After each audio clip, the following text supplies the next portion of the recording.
Hello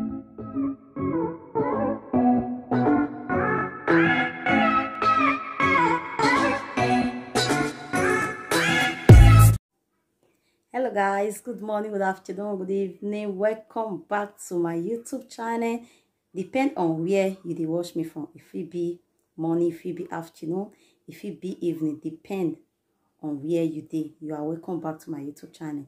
If na first time just to come across my YouTube channel, my name na Rita Faithful. Please help me to click on that red button and the notification bell in case of next time I get new video, you dey notify immediately. I dey talk about marriage. And I talk about relationship also. For my wonderful subscribers, God will continue to bless you in all your doings. Anything you lay your hands on this year in your life, you shall excel on it in the mighty name of Jesus.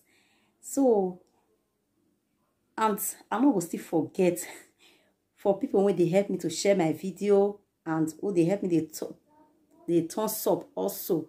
They help me to share them because I always see and say people they share my video. All of now, God will bless you people, and people that watch it also, God will continue to bless you people in the mighty name of Jesus. So the topic when I get today, stop hiding onto someone who don't care about you. Stop hiding onto someone who don't care about you. You see, some ladies, some boys are into relationship.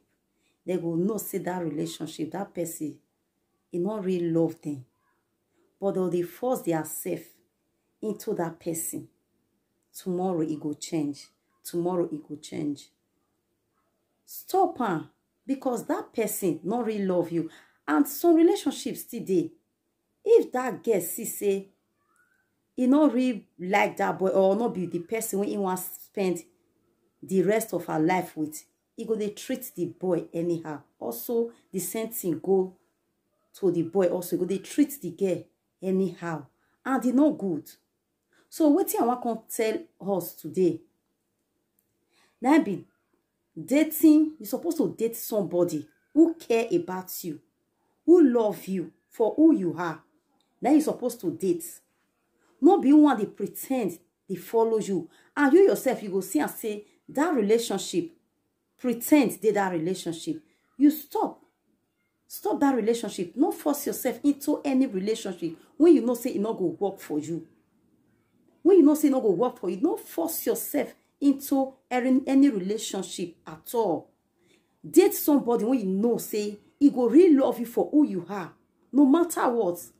You get money or you not get money, he go really love you. You find or you not find, he go really love you for who you are. That one I'm number one when I want to talk about. So number two, when I want to talk about again, this relationship is really complicated.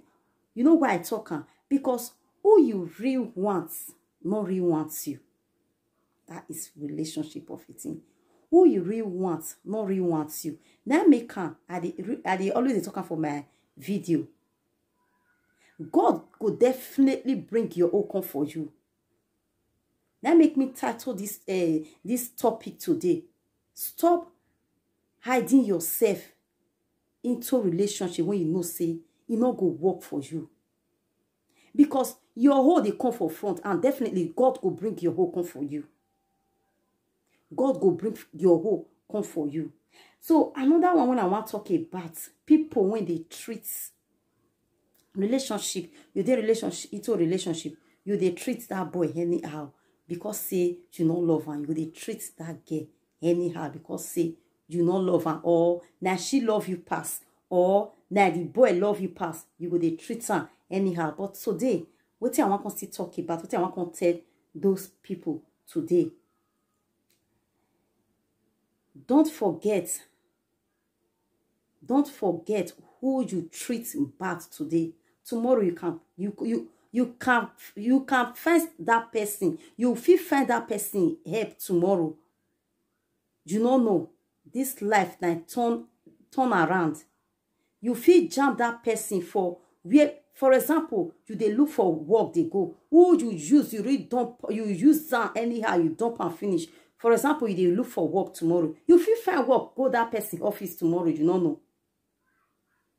But you can't remember how you take treat am for that relationship.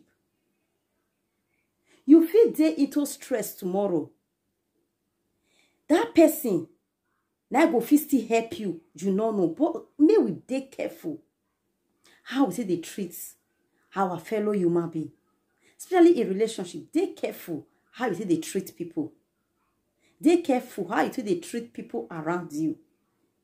Because who you treat bad tomorrow can help you tomorrow, you don't know.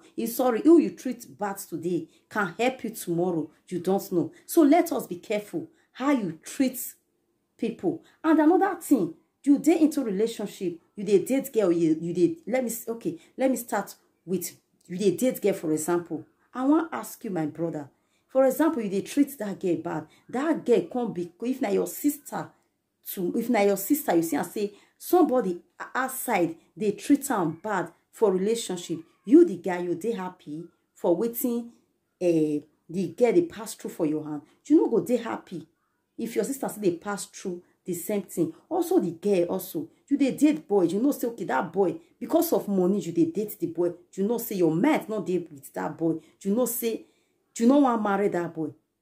You go dey treat her anyhow, you go still dey shit on her. For example, you get brother like that. What do they do to that boy? Person still they do to your brother. You know go dey happy. You know go dey happy. So let us be careful how we treat our fellow human being. Let us be careful how how we force, how, let me just say, because this topic now for the boys, for the single ones and the single women, the single boys and the single girls, sorry to say, let us be careful, because tomorrow you don't know, that person will be your helper tomorrow. Please, let us be careful. Relationship, when you know, say, it not go work for you. Not force yourself into that boy. Not force yourself into that girl. God get your own for front. I always talking for my topic. God get your own for front. Please, help me to like, help me to share, help me to subscribe. Click on that red button. And immediately, if I get new video, you get notified. Help me to share this video. And God bless you. Have a great day and have a wonderful day and have a blessed day. Bye.